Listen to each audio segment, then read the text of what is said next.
How do you produce more content, better content, and do it consistently well? I'm Chris Cooper. This is Business is Good, and today I'm going to tell you the ABC content plan, how to consistently produce better and better content over time. If this is helpful to you, please hit subscribe or visit businessisgood.com to find a caring community of entrepreneurs around the world. So the ABC content plan is a really simple framework that you can use to produce consistent content over time. It's really how I built a $25 million company from a 200-word daily blog. So first, we're going to do this in 3 parts. I'm going to tell you what each level, A, B, and C content means. Then I'm going to tell you how to systemize the B and C levels. These are like the weekly and daily things that you publish. And third, I'm going to give you our top secret Power of 10 strategy for building A-level content.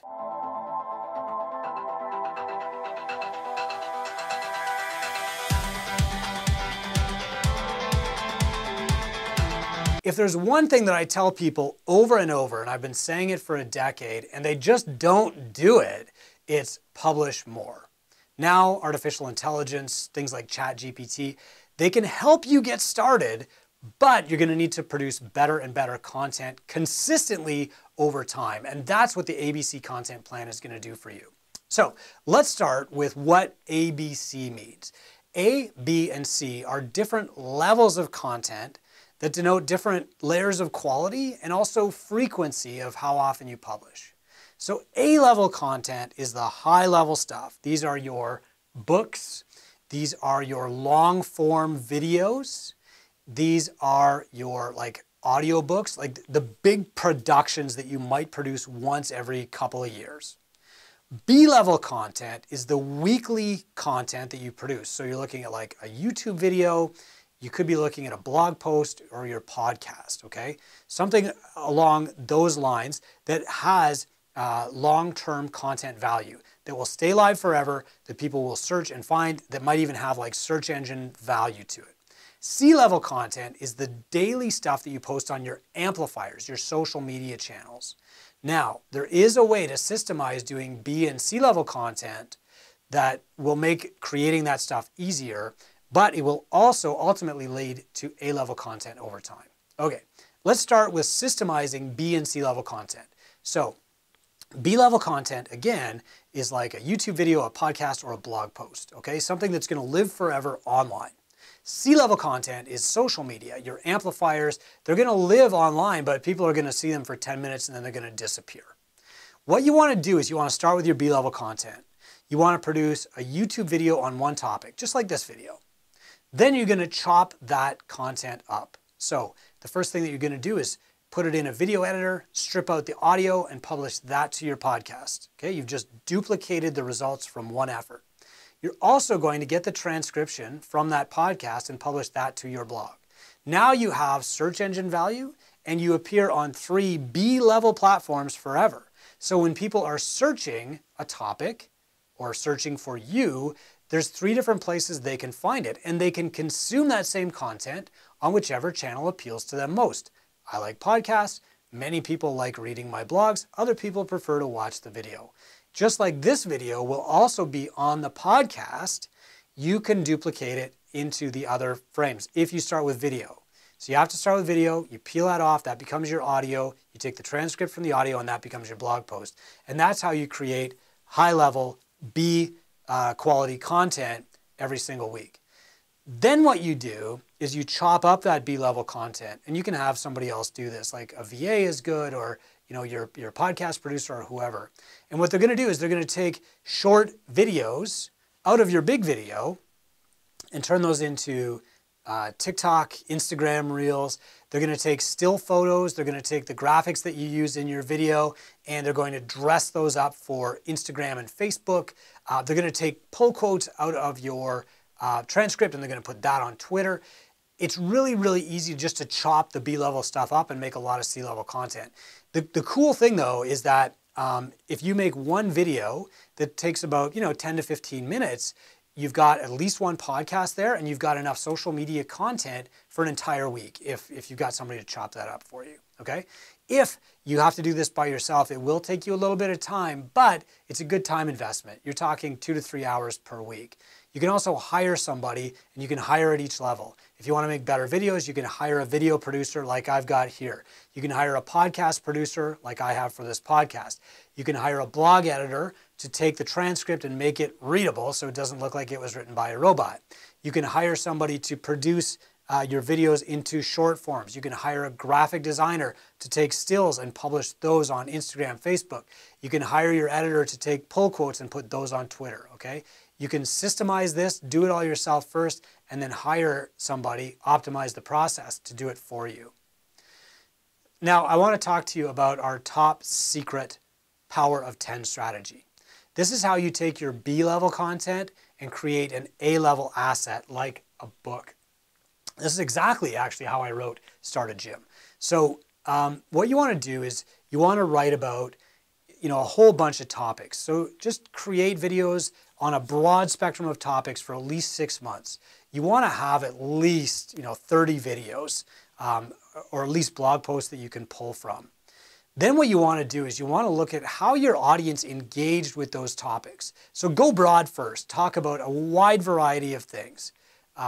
Talk about real estate if you want to. Talk about growing your business. Talk about getting fit. Talk about dealing with pressure and anxiety or whatever. Talk about your family life. Talk about money. Talk about life insurance, whatever that is. Go broad for 6 months. Then look at the posts that your clients responded best to, okay? And you're gonna look for your top 10 topics first. So, hey, I talked about life insurance. Nobody really read that. I talked about real estate. A lot of people engaged with that. I talked about fitness and mental fitness and anxiety and performance as an entrepreneur, and a lot of people engage with those topics. Find your best 10 topics, and your audience will tell you what those are by engaging with them, responding to your emails, asking questions, commenting on your social platforms. After you've got your top 10 topics, you're going to produce more content about just those 10 things. So for the next 6 months, you go narrower, you narrow your scope, and you only write video podcasts about those top 10 topics.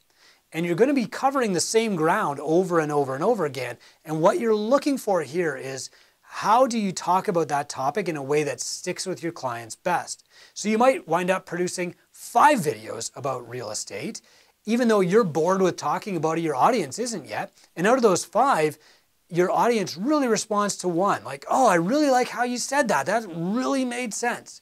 If you're in the fitness business and you notice that a lot of your clients are responding to the topic of macro counting, then what you might want to do is produce 10 pieces of content on macros over the next 6 months.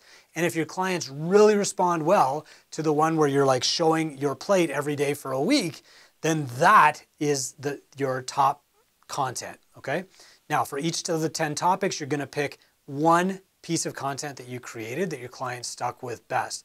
And those top 10, right, power of 10, those become the chapters in your book, or they become like the different points in your long form webinar that you produce over and over. They might become the 10 lessons in your course. They become your A-level content. So I'll give you an example. I didn't even think of this before I started talking about it, but I'm going to grab Start a Gym right off the shelf here. For years, I went broad on things that you had to know on starting a gym. How to form a partnership. Do you buy a gym or do you start from scratch? Where to buy your equipment. What you want in a location. Who you need to hire right off the bat. What contracts you need. How to negotiate your lease. All this stuff. How to get your first 50 clients. And over the years, as I talked about this, I saw what clients were interacting with the most. Like, what were they downloading? What were they reading over and over? What was showing up in the Google searches? What were they emailing me about? What were they asking questions about? And when I had those 10 topics dialed, I said, okay, what's the best thing I've ever written about negotiating a lease? What's the best thing we've ever produced on how to get the first 50 clients? And those pieces of content were literally what wrote this book for me. So that now people who want to start a gym can just go to this book, Start a Gym. They can go to startagym.com and they can get our best 10 pieces of advice ever on starting a gym. They can get it all consolidated here. It's not a thick book, but it's tremendously valuable because it's like our top content out of the thousands of pieces of content that we've published over the years. They don't have to go looking for it. I mean, it's worth paying the $9 or the $20 or whatever it is to get that book so that they don't have to seek out the answers one at a time. They don't even have to figure out what questions they should be asking.